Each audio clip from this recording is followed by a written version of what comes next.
Good evening and salutations, my Days of Our Lives fans.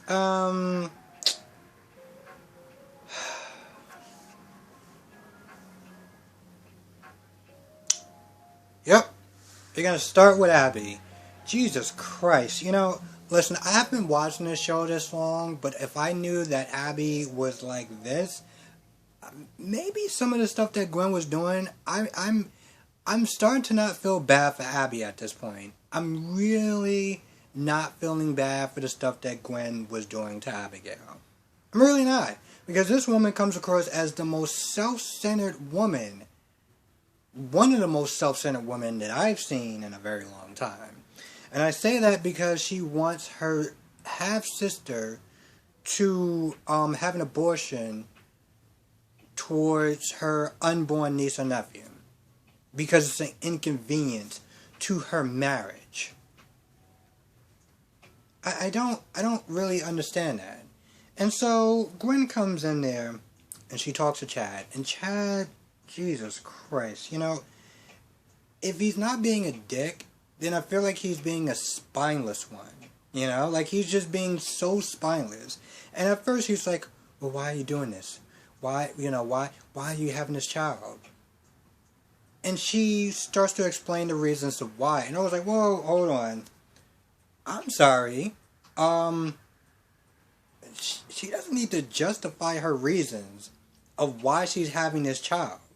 She's going to have it regardless of your, with or without your say-so. Ass? Like, are you kidding me?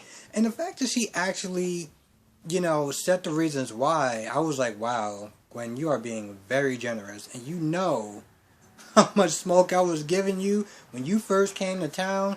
But man, so the fact that he was like, are are you doing this despite Abigail? Is she doing this despite Are you serious? Are you serious right now? Like, listen, I get that she was trash, okay? But not everything is about, spiting Abigail. Like, I almost felt like when he was like, well, why are you doing this for? It's like it's some sort of inconvenience in your marriage. Like how dare you do this at first? So once she explains her reasons why, Abigail comes in. Now Abigail was talking to Kayla, and she was like, okay, is she keeping the baby or not? Is she keeping the baby? And Kayla was like, I can't tell you that. I'm a doctor. I can't. That's doctor confidence. Whatever. Like I can't do that. And she's like, yes, you can. Yes, you can. And I'm like, wow, this woman is just so goddamn irritating. Like she's supposed to break her oath because of your precious feelings. Wow. So when she's done, I guess, finding out whatever information that she wanted to find out and start crying and everything, and I was just like, I felt like half of the time when she was sitting there talking, she was like, he's my husband, and this baby is going to ruin our marriage. I was like, I'm sorry, I don't have a... You want me to go out and get you a violin, and I could just sit there and just play it every time you start with your little sad song or whatever? I couldn't get over that. I couldn't just get over just how self-centered she was. And I know that Gabby doesn't like her, and, well, we all know how I feel about Gabby, but, maybe some of her reasons was kind of warranted. Maybe there's a valid reason why Gabby doesn't like her. I'm not gonna lie, as much as I don't like Gabby sometimes, this chick is far worse. Anyway, she comes speeding to the house, and she was like, I know you're keeping the baby, why are you doing this, blah, blah, blah. She starts with her whole, woe is me crap. And, she's like, well, you're doing this because you're trying to hurt me and yada, yada, yada, because apparently it's all about her now. Chad actually grew a spine. I was like, whoa, I'm glad I was sitting down for this one. This actually maybe would have passed out for a minute. So, he's sitting there telling her the real reasons of why she is having this child. Like, like she needs to explain this to Abigail for some odd reason. But then halfway through, she cuts chat off and it's like you and my dad and you're all on her side and wah. And at that point, I'm not gonna lie, I started looking at my phone. I was like, I almost wanted to mute it because I just couldn't take the sound of her irritating ass voice. And then she runs off like some 12-year-old little girl throwing a temper tantrum. Because apparently this is what we do now. This is, yeah. Oh, you know what? Since we're on this little train wreck, let's keep going.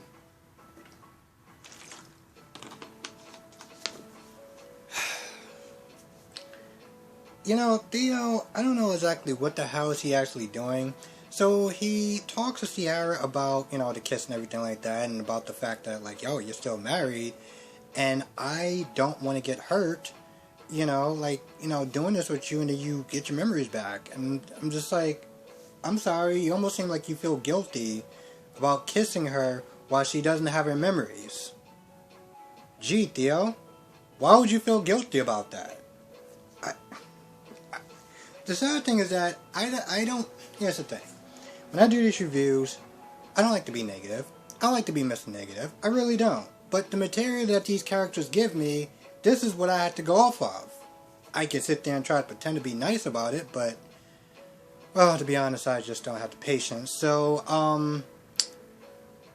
yeah, I just don't understand. It's like he's trying to be a gentleman, but at the same time, he knows that he's doing something wrong, and he keeps doing it, so that's just all sorts of, well, stupid. And, of course, Ciara is just being the whiny, annoying brat that she's been since she's gotten back, and it's just been not a treat. I feel like maybe if I had some wine, a couple of glasses of wine, she might get somewhat bearable. But no, she just whines about Ben Weston. He killed people, yada yada yada. He's not gonna change. You know, I like you, and everything is cool, and yada yada yada. And she somehow convinces him that they should get in a relationship and they should take it slow. Okay, Ciara, whatever, boo. You do you. Um, I'm sorry. I'm kind of laughing because I'm just like, I remember when I was reading the comments, not my comments, but just comments in general, about, oh, it's going to be so good that she's back, and she's going to be back with Ben, it's going to be so great, and I'm just like, so, yeah, y'all still got that energy? Y'all still have that same energy now?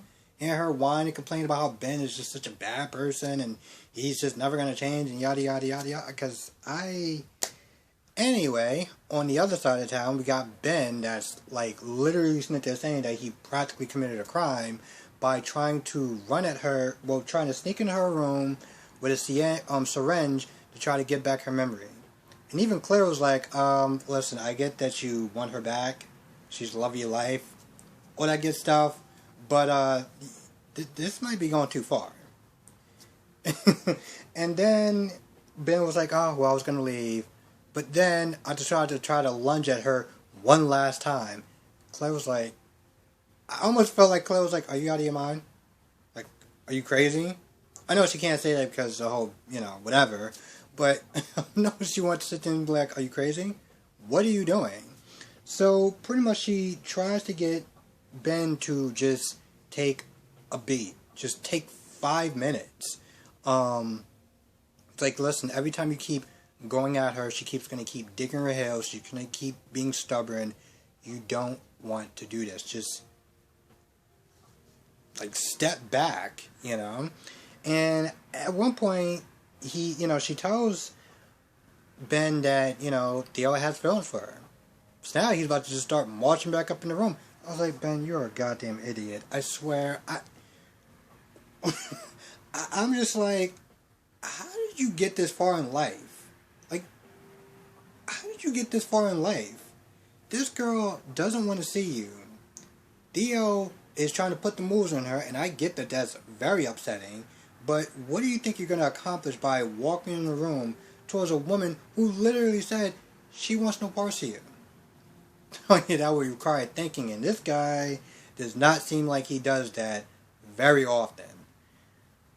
At all. And yet this guy is a mechanic. I don't really understand how that works, because I'm pretty sure you need to use your brain sometimes to actually figure out how to, whatever. Anyway, long story short, Claire, says like, hey, listen, if you agree to back off, I'll try to work on Theo to kind of get him to, take a beat or whatever. And Bender's like, all right, I'm just going to go there and I'm going to say one last thing.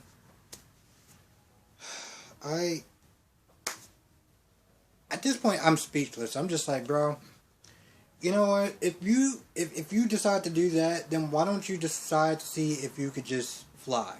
Just jump out of a building and see if you can fly. Because clearly, you just...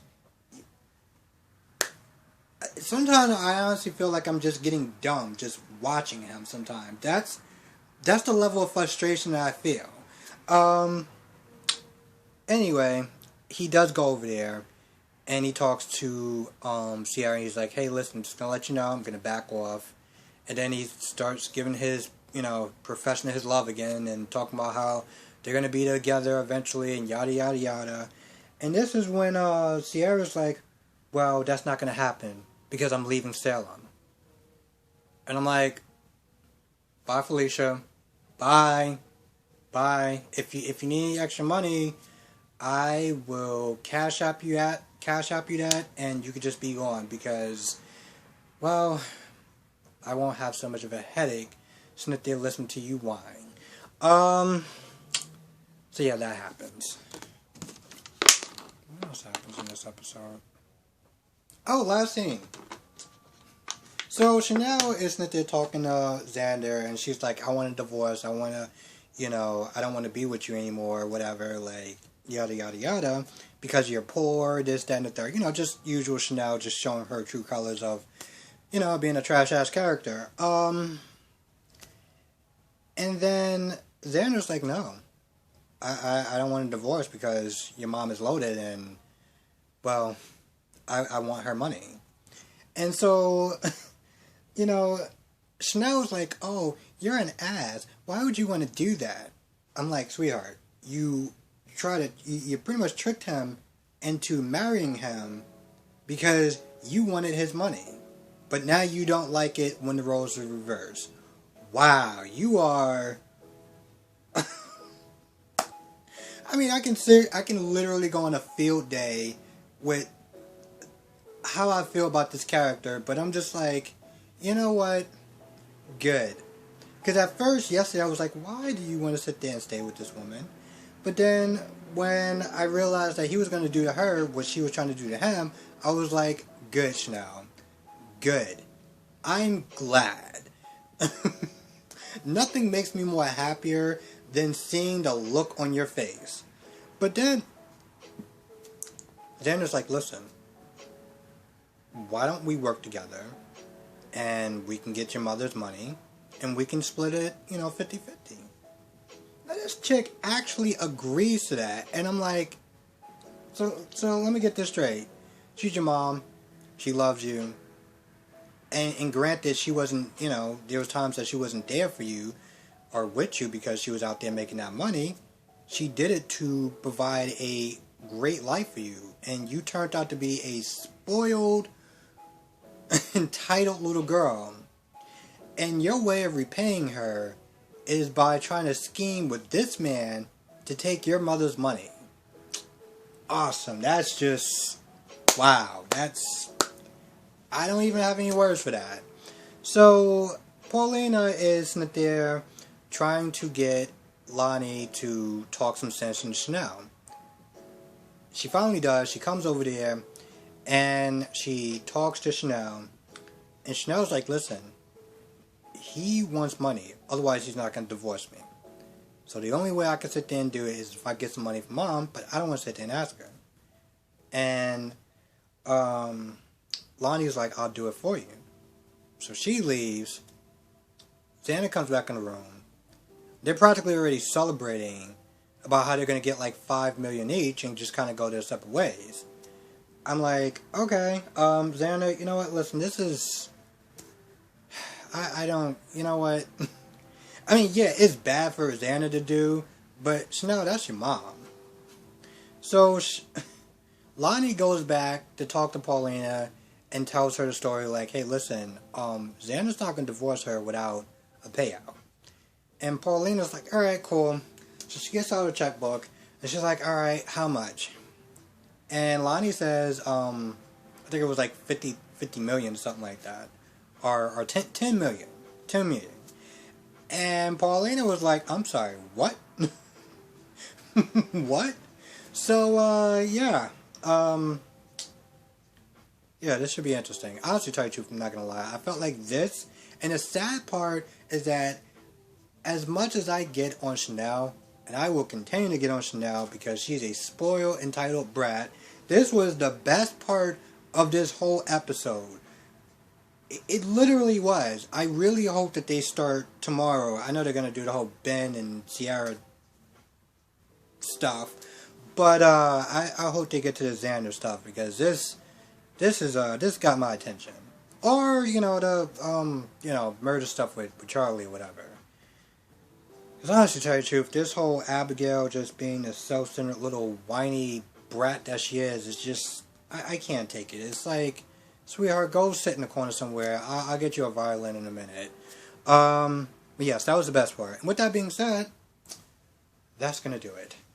Thank you so much for watching. I really do appreciate it. Let me know what your thoughts are in the comment section below.